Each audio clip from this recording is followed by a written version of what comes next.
Assalamualaikum warahmatullahi wabarakatuh. Saya Naila Muadib Minhatul Ulum dengan NIM 201200355. Saya akan mempresentasikan materi saya yaitu alternatif solusi model pembelajaran di masa pandemi COVID-19.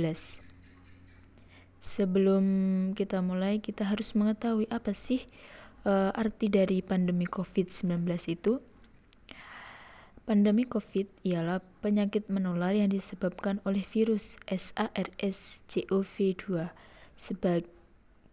Sebagian besar orang yang tertular COVID-19 akan mengalami gejala ringan hingga sedang dan akan pulih tanpa penanganan khusus. Namun sebagian orang akan mengalami sakit parah dan memerlukan bantuan medis.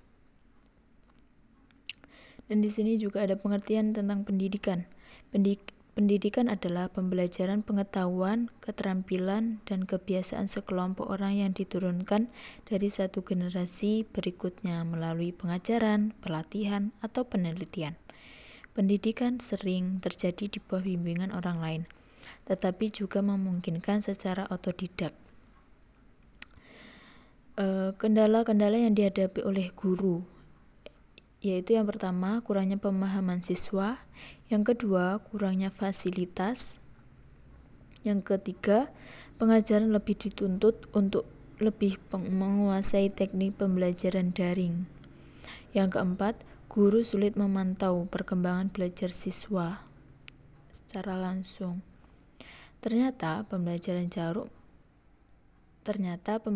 jarak jauh melalui berbagai media yang tersedia memberikan efek yang beragam. Ada beberapa yang dihadapi oleh guru, orang tua, dan siswa dalam pelaksanaan aktivitas PPJ. Apabila kendala tidak segera ditangani, maka dapat mengakibatkan timbulnya efek negatif jangka panjang seperti menurunnya prestasi belajar siswa. Pembelajaran jarak jauh merupakan jalan keluar dalam menghadapi hambatan pembelajaran melalui tatap muka. Semua pihak dan tingkat pendidikan ditantang, bagaimana menjadi aktivitas kelas maupun tidak di sekolah. Dalam pembelajaran jarak jauh, peserta didiknya tidak berinteraksi langsung secara fisik dengan pendidik dalam proses pembelajaran. Strategi pembelajaran. Menurut bahasa Yunani, strategos artinya suatu usaha untuk mencapai suatu kemenangan dalam peperangan. Istilah nama strategi digunakan dalam berbagai yang dikenal dalam istilah strategi pembelajaran. Strategi pembelajaran adalah strategi pada dasarnya bersifat konseptual tentang keputusan-keputusan yang akan diambil dalam suatu pelaksanaan pembelajaran. Dan di sini juga ada komponen strategi pembelajaran, yaitu ada 5. Yang pertama, kegiatan pembelajaran pendahuluan. Yang kedua, penyampaian informasi. Yang ketiga, partisipasi peserta didik. Yang keempat, tes. Yang terakhir, kegiatan kelanjutan. Macam-macam strategi pembelajaran itu ada 5. Yang pertama, pembelajarannya ini mempersiapkan situasi bagi anak untuk melakukan eksperimen sendiri.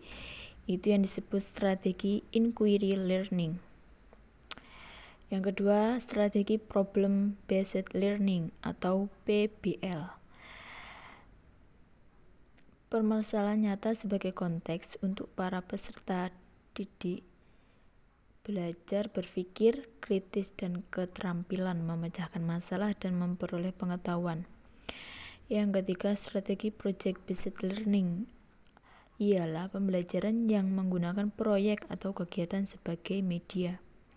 Yang keempat, strategi scientific learning ialah proses pembelajaran yang dirancang sedemikian rupa agar peserta didik secara aktif mengkonstruk konsep, hukum atau prinsip melalui tahapan-tahapan mengamati, merumuskan masalah, mengumpulkan data. Yang terakhir, strategi discovery learning, teori belajar yang didefinisikan sebagai proses pembelajaran yang terjadi bila pelajar tidak disajikan dengan pelajaran dalam bentuk finalnya, tetapi diharapkan mengorganisasi Hasil yang diharapkan oleh sebuah lembaga yaitu menghasilkan lulusan yang berkompeten. Untuk dapat menghasilkan lulusan yang berkompeten itu, maka diperlukan perangkat pelajaran dan kurikulum yang tepat, dibutuhkan tenaga pendidik yang berkualitas, dan bidangnya sarana yang menunjang pendidikan. Sarana yang ingin dicapai adalah bagaimana kompetensi siswa, maka target pembelajaran harus tercapai. Untuk mencapai target pembelajaran, maka perlu ditunjang oleh beberapa faktor seperti kesiapan sarana dan prasarana. Bagaimana menyampaikan materi pembelajaran dengan baik kepada siswa. Bagaimana supaya siswa bisa beradaptasi dengan kebiasaan baru. Apabila sebelumnya sekolah online di rumah, kini harus kembali sekolah dengan menggunakan metode pembelajaran baru dan harus mengikuti protokol kesehatan. Selain siswa, guru perlu menyesuaikan diri dan mengelola kegiatan pembelajaran offline dengan baik agar target nanti tercapai.